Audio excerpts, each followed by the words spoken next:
Okay, we are live. Week number 3. To everyone in the room, I see Emma, I see LH. LH, sorry if that's not your real name, but that's what you come up as. So LH, I see Claudia, I see Demi. Um, I see Alex. Okay, we got a solid crew. Oh, more people are rolling in. This is awesome. For everyone that is new, when I say new, this is also kind of new for us. We are running a weekly marketing fireside 20-minute type chat where we take a topic that's relevant or adjacent to influence marketing or creators, find an expert on the topic, and just get to hear what they think. And the thing is, we want to keep it 15, 20 minutes so that it doesn't take time out of your day. You can still walk away with either some thought starters or things you want to ask your colleagues or things you want to dive deeper on. And the topic for today is a topic that comes up very often. And that topic is about building long term relationships with creators. I'm sure you'll hear creators go, we want long term relationships with brands.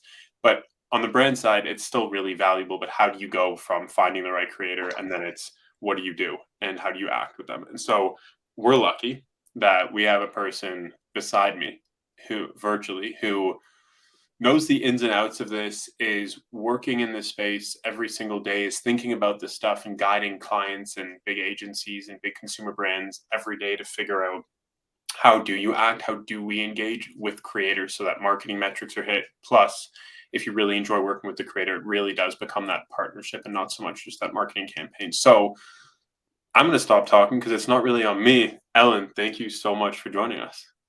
Thank you. Thank you for the introduction.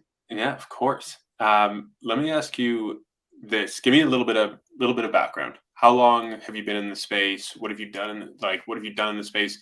I don't want to put words in your mouth. What do you do with us at hashtag paid? Give us a little rundown. Okay. Amazing. I have been in this space for a really long time since I started my career on an agency side. I was actually thrown one of the first influencer campaigns for Chevrolet a long time ago. They kind of just looked at the two youngest people in the room and assumed that they would be able to handle an influencer marketing campaign. So that's really when I dove right in. Um, and what other questions do you have here? So how long I've been doing this and what I do at hashtag paid. So I'm a senior customer success manager. So really what that means is just working with the brands day to day. I'm really kind of getting all the creators selected for the campaign, get the campaign up and running, all the content approvals, and then all of the good stuff like reporting and pulling recommendations and just working with my clients, throughout the entirety of the campaign. And I really work across all brands, a lot of the brands that you probably see and use on a day-to-day basis. So succinct. It's like you have done this before. I don't even know if you've done this before, but let's assume that you have, because that was usually you get someone rambling 5, 6 minutes of a background. And so that was succinct. And I think for everyone here, I think you can tell why I wanted to get Ellen on this week's marketing webinar, because there's so much knowledge here. Let's start with something super easy. I think it's easy to ask, like, what does it mean to build relationships with creators? That's a loaded question. And so I kind of want to go into something specific. Like, what do creators not understand about marketers or about the marketing teams they're working with when they start a relationship or when they start working together? It's such a good question, Danny. And I feel like there's so many things on both sides, not just the creator side, but on the brand side as well, that, they kind of just don't understand about each other. And we're, of course, really the middleman. But when the middleman is not there to help out, there's a few things. So what do creators not understand about marketers or brands? I kind of think there's three things that I would bucket these into. So one of them is, of course, the brands want the creators to be really genuine and authentic. We see those words tossed around all the time. But one thing that creators sometimes lack in understanding is that there's still brand standards and there is still, key messaging that needs to be included within the content. And of course, brand safety and all of that. Another thing is that brands need results. Results can look different to every single brand, every campaign, every product, every service.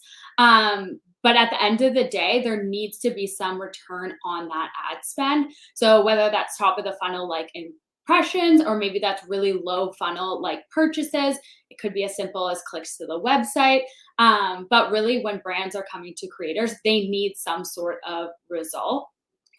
And then kind of tying very closely is that the content may or may not be used in paid media or on other channels other than the creator's feed. So while it's really, really great to resonate with the creator's audience, there are some other points that need to be made so that it can resonate beyond the creator's actual following. And it can resonate with a larger target audience that the client is trying to hit.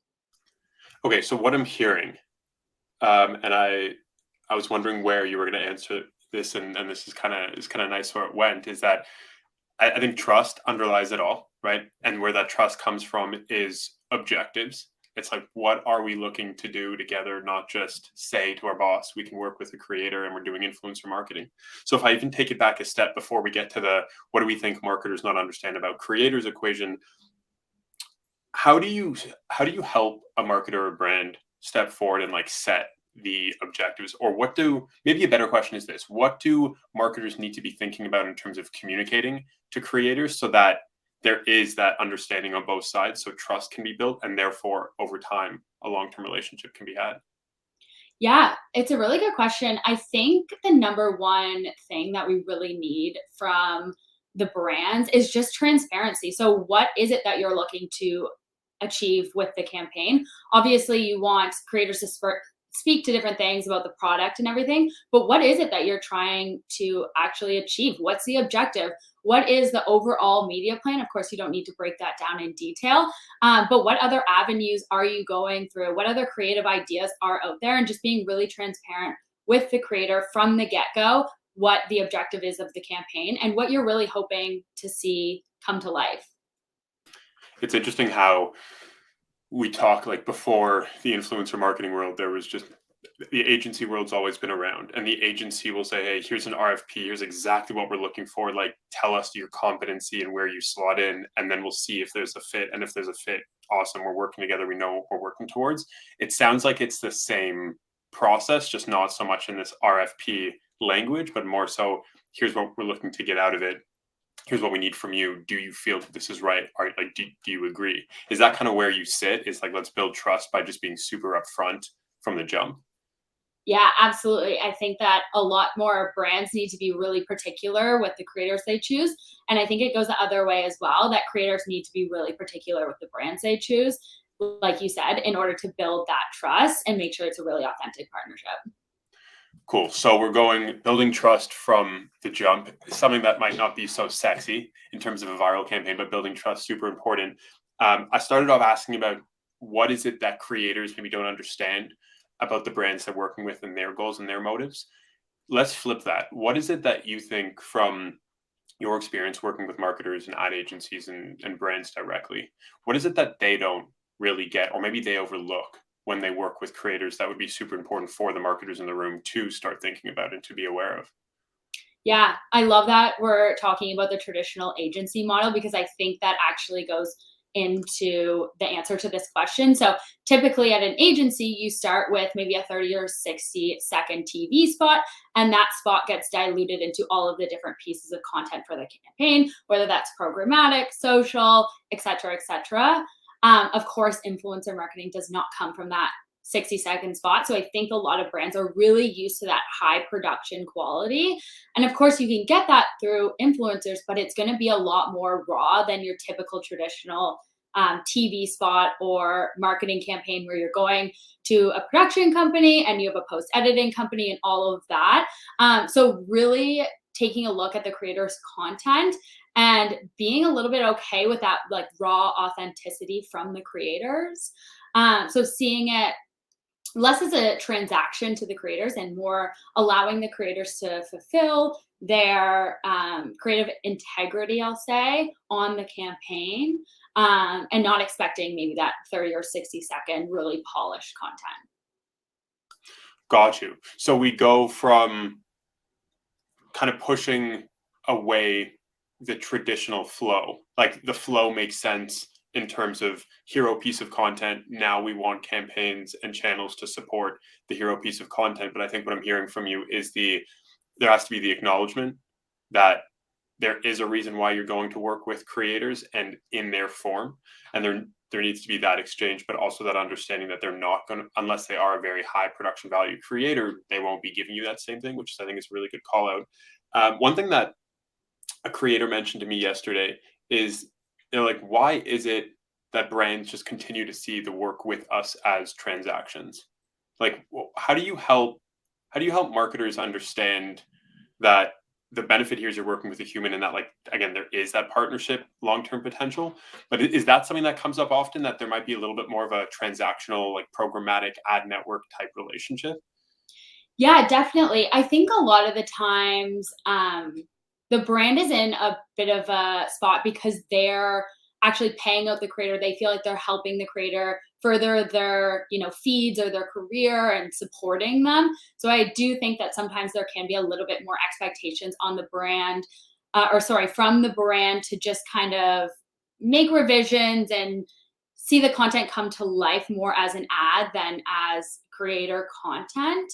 Um, but I think also what brands need to sometimes take into account, is that you're using the creator for their likeness. You're using them for the brand that they have built.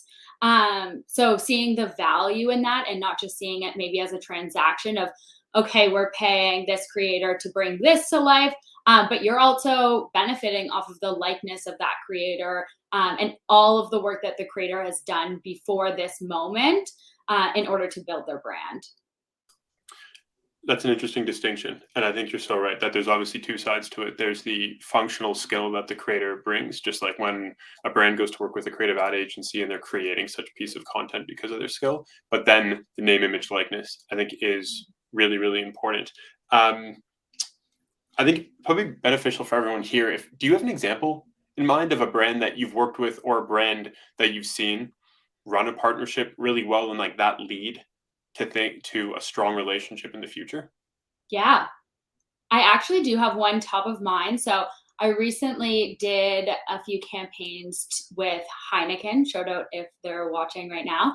But they actually worked with one specific creator over two separate campaigns, and just loved their content. This creator really just understood the brand and really had such high quality production. The brand just loved him. So what they actually ended up doing is sending him to the Formula F1, here in Montreal, and he did content over the span of the F1 weekend. We had no concepts. We had a very rough brief. It was put together very last minute, but you could just see how much of an ambassador for the brand that he really was, that it came through in all of his content because he spoke to the brand so well, because he was a lover of the brand. He'd seen the work that he'd done for them before, and continued that partnership and kind of had those learnings from previous iterations and rounds of feedbacks, that everybody was just so thrilled with the campaign because he really just brought it to life. So I think it goes back to what we were saying at the beginning. It's like level one, you have to build trust. And trust has to be through communication. Trust has to be trusting in this person, in their skills as to why you worked with them. And then it can get to situations like this where you're like, hey, we know who you are. This is kind of what we're going for. We're going to give you full free reign. And then the creative, like their creative heartbeat, is satisfied, and the brand is getting something that's super unique, that's like true to the creator. Kind of on this point, what can, if you're working with a marketer, you're working with a brand, and they're asking, cool, like, what can we do today to build this long-term relationship with a creator, let's say, that we're really passionate about and we really want to build a relationship with? What should they be keeping top of mind as they start working with this creator or start working with these types of creators? So trust, we talked about, is one. Like, how else does that manifest into the way the relationship works? Yeah, so I think obviously trust is of course the biggest piece. I think really just having a long-term plan with that creator. If you'd worked with them over a few campaigns in the past and you want to continue that and have them more of a brand ambassador, then making sure that you have a learning plan. So what's your content plan for the next year with them, in conjunction with them, and really work on that together. And like I said, as the creator works on more and more campaigns, they're really going to have a good idea of all of the expectations and the do's and don'ts for the pieces of content. And so that trust should really build over that partnership to the point where you're almost just giving the creator free reign to come up with, their own spin on it, and being able to just be really free with the brief and the creative because of your long standing partnership. So almost looking at it more as like a long-term media plan, testing, learning, iterating, improving the brief and all of that. But you can actually do that with the creator hand in hand. So it sounds like with influencer marketing, a lot of it is upfront work, and a lot of it is like this upfront trust that all the signals that you're looking at are going to translate into a strong partnership, and therefore that continued work and that continued effort and time in a year, in 2 years, gets to a point where you can call the person up, say, we need some type of idea. We know we love working together. To your point, I think you use the term ambassador, which I think is interesting, because you go from just being just a creator to brand relationship to an actual brand ambassador relationship. When a brand is working with a creator, have you seen cases where it's important they get on the phone to start, compared to, let's say, doing stuff through email? Like, what's your view on alternative forms of connection so that the individual can actually connect with the individual? Yeah, I'm a bit biased here at Hashtag Paid because we have one way of doing it. Sure. Which is really just keeping all of the information in one spot. I think as you start to have more forms of contact, whether that's email, texting, different calls, you really start to dilute all of the information. And a piece of information that is said on one call or one email might not necessarily trickle over, or it could be something completely opposite and different. So in terms of, setting the stage for the creators, that should really be your brief at the beginning of the campaign. And the brief can always be iterated and changed upon as you go through your next campaigns. But it's really good to have all of the information in one area, so that when the creator is creating their concepts, their content, they can refer back to this one piece of paper, this one document. Typically it's not one piece of paper, but this one document, in order to understand, the do's and the don'ts. What are the specific call outs that I need to make? And all of the information should just be in one area. Typically what this means is that we don't actually need a call. A lot of emails, we don't need emails to go back and forth. It actually saves so much time for the creator, the brand, and if there's any middle, agencies or platforms or anything of the such, it saves time on everybody's end, saves times in the conception phase and in the content phase. So that's why we always recommend to stick to one brief, all of the information, and make it super easy and straightforward for the creator.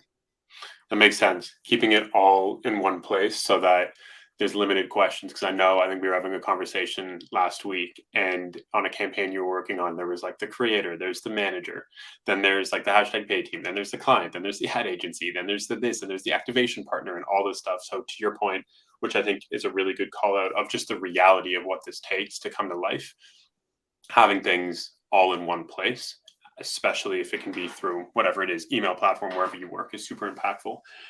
The thing I wanted to end off on, so we've covered a bunch when it comes to building relationships with creators. I think what I've gotten out of this is that the relationship is very similar to building a relationship with a human, very similar to building a relationship with, as an ad agency, let's call it, with a marketer. Is the trust needs to be there and iterated upon to the point where then in the future, this magic can kind of happen because everyone trusts each other.